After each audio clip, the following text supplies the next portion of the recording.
Welcome to student class 9। ध्यान देंगे 9 science में आपका चैप्टर है हमारे आसपास के पदार्थ शुद्ध हैं। हमारे आसपास के पदार्थ शुद्ध हैं। इसमें पढ़ना क्या है, इस चैप्टर में पढ़ना क्या है, इसका जानकारी आप लोग पहले लेंगे। ध्यान देंगे, पढ़ना है सबसे पहले शुद्ध पदार्थ। क्या पढ़ना है? शुद्ध पदार्थ। सेकंड नंबर में पढ़ना है अशुद्ध पदार्थ। थर्ड में आपको पढ़ना है विलयन।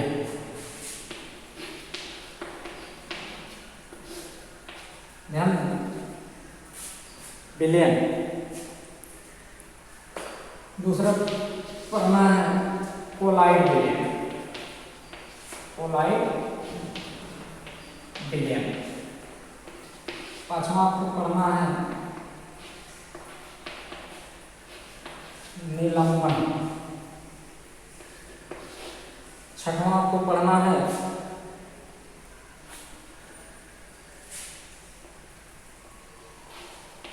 मिश्रण का पृथक्करण।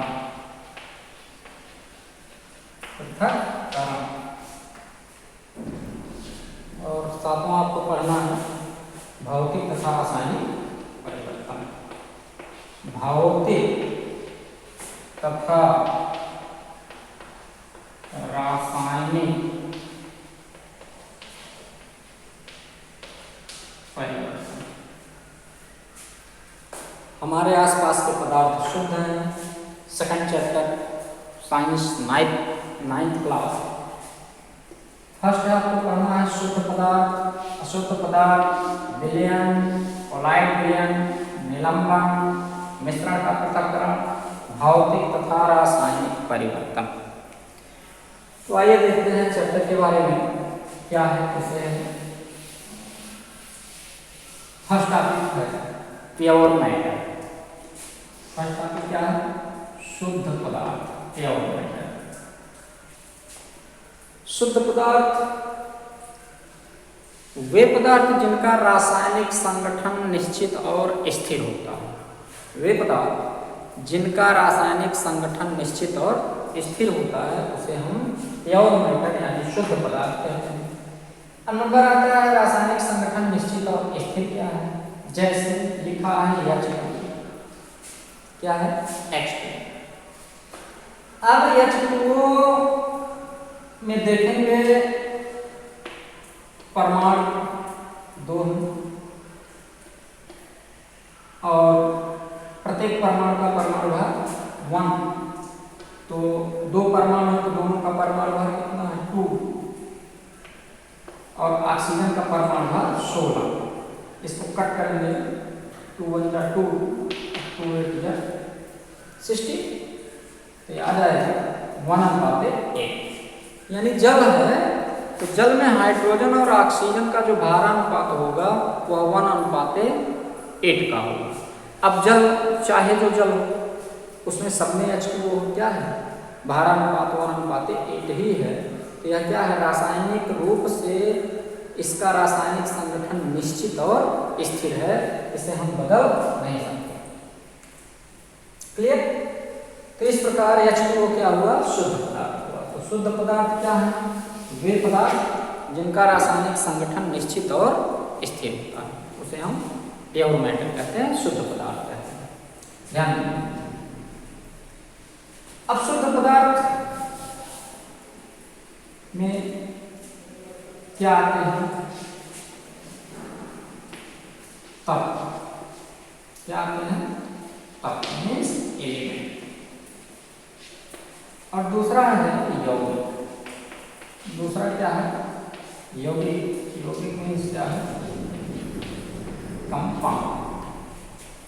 ध्यान दीजिए, हमने आपको बताया था कि द्रव्य को दो भागों में बांटा गया है, शुद्ध पदार्थ को बांटा गया है दो भागों में, तत्व और यौगिक में। वही टॉपिक आपको इस अगले चैप्टर में रिवीजन करके बताया जा रहा है। तो इसको बांटा गया कितने भागों में? दो भागों में, एक है तत्व, दूसरा है यौगिक। तत्व क्या है? तत्व वे पदार्थ जो समान परमाणुओं से बने होते हैं उसे तत्व कहते हैं। समान परमाणुओं से बने हुए पदार्थ को क्या कहेंगे? तत्व कहेंगे। तो देखें, जैसे तत्व समान परमाणुओं से बने हुए पदार्थ को तत्व कहते हैं। जैसे हाइड्रोजन, लिथियम, सोडियम, ये सब क्या है? एलिमेंट है। अब इस एलिमेंट में चाहे हाइड्रोजन हो, चाहे लिथियम हो, चाहे सोडियम हो, सब छोटे छोटे परमाणुओं से मिलकर बने हैं। यह ध्यान देना कि जो परमाणु हाइड्रोजन का होगा वो लिथियम का नहीं होगा, यानी लिथियम, और जो लिथियम का होगा वो सोडियम का नहीं होगा।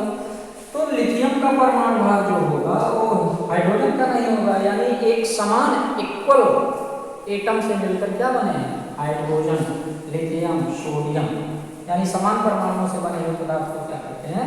तत्व कहते हैं। अब नंबर आता है कंपाउंड का। तो कंपाउंड क्या है? भिन्न परमाणुओं से बने हुए पदार्थ को यौगिक कहते हैं। भिन्न परमाणुओं से बने हुए पदार्थ को क्या कहा जाता है? यौगिक। कैसे? जैसे हाइड्रोजन से और ऑक्सीजन से मिलकर बना क्या? जल। तो जो परमाणु ऑक्सीजन का होगा वो हाइड्रोजन का नहीं। जैसे ऑक्सीजन का X परमाणु है, हाइड्रोजन का Y, तो X माने ऑक्सीजन का टोटल परमाणु X ही होगा और हाइड्रोजन का टोटल परमाणु Y ही होगा। लेकिन ऑक्सीजन और हाइड्रोजन में आपस में क्या है? X और Y आपस में क्या है? भिन्न है, यानी भिन्न परमाणुओं से बने हुए पदार्थ को क्या कहते हैं? यौगिक कहते हैं। क्या कहते हैं? यौगिक कहते हैं। आई बात समझ में? अब ध्यान देंगे तत्व क्या है? Classification of element. Classification of element, classification of element, classification of element. तत्वों का वर्गीकरण। तत्वों का वर्गीकरण। देखो बेटा, तत्वों को तीन भागों में बांटा गया है। नंबर एक मेटल, मेटल नाम मेटल और मेटलॉइड। धात मेटल, आधार नॉन मेटल, मेटलॉइड। तो आइए पहले देखते हैं कि मेटल क्या है। ध्यान मेटल क्या है, धात क्या है? वे तत्व जो धनायन बनाते हैं, वे तत्व जो धनायन बनाते हैं, जिसमें एक विशेष प्रकार की चमक पाई जाती है जिसे हम धात्विक चमक कहते हैं। धातु वर्धनीयता पाया जाता है, यानी इसे चोट देने पर यह क्या होगा? चादर की तरह फैल जाएगा। तन्यता का गुण पाया जाता है, यानी इसे खींचा जा सकता है। तो इन सब गुण को फॉलो करने वाले जो मेटल होते हैं, क्या कहा जाता है? जो तत्व होते हैं उसे हम क्या कहते हैं? मेटल कहते हैं। यानी वे तत्व जो धनायन बनाते हैं, जिसमें धात्विक चमक पाई जाती है, धातु वर्धनीयता पाया जाता है, तन्यता का गुण पाया जाता है, उसे हम मेटल कहते हैं। तो धनायन कैसे बनाते हैं? जैसे लिथियम में एक इलेक्ट्रॉन त्याग करता है। अब इलेक्ट्रॉन त्याग करना देखेंगे 9th में आप लोगों, तो 9th में थोड़ा सा कठिन लग रहा होगा कि इलेक्ट्रॉन कहाँ से आ गया बीच में। लिथियम का देखेंगे परमाणु क्रमांक होता है 3। अब एक नई बात आ गया, आपको परमाणु क्रमांक क्या होता है? ठीक है, तो आपको ये सब सारी चीजें अगले चैप्टर में बताया जाएगा परमाणु संरचना में, तो घबराने की आवश्यकता नहीं है। परमाणु क्रमांक है, इस परमाणु क्रमांक यानी कि यही इलेक्ट्रॉन है और इसमें से एक इलेक्ट्रॉन निकल जाएगा, इस पर धन चार्ज जाएगा और इस पर इलेक्ट्रॉन जो निकलेगा उस पर माइनस चार्ज। ये धनायन है। तो लिथियम क्या हो गया? धातु। अब आते हैं नाम, इससे आते हैं नाम। Non metal, non metal, non metal क्या है? वे तत्व जो धातुओं के गुण प्रदर्शित नहीं करते, यानी धनायन नहीं बनाते, धातु वर्धनीयता नहीं व्यक्त करते, इसमें विशेष प्रकार की चमक नहीं पाई जाती है, ऐसे तत्व को हम क्या कहते हैं? आधात कहते हैं। जैसे कार्बन, नाइट्रोजन, ऑक्सीजन, ये सब क्या है? आधात। अब नंबर आता है मेटलॉइड का। इसका नंबर आता है मेटलॉइड। देखिए उपधातु, क्या देखेंगे? उपधातु क्या है?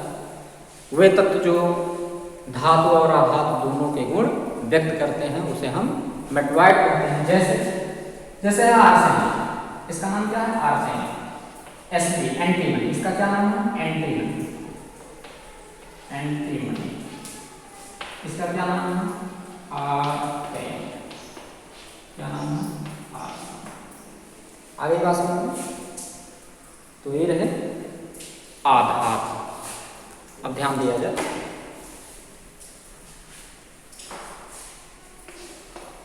आर्सेनिक, एंटीमनी ये धनायन भी बनाते हैं और ऋणायन भी बनाते हैं, इसलिए क्या हो गया? उपधातु।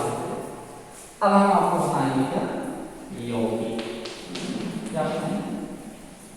यौगिक।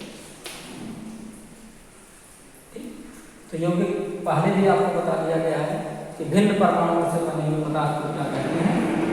यौगिक। जैसे ऑक्सीजन और हाइड्रोजन क्या है? भिन्न है, तो ऑक्सीजन परमाणु अलग है, हाइड्रोजन परमाणु अलग है।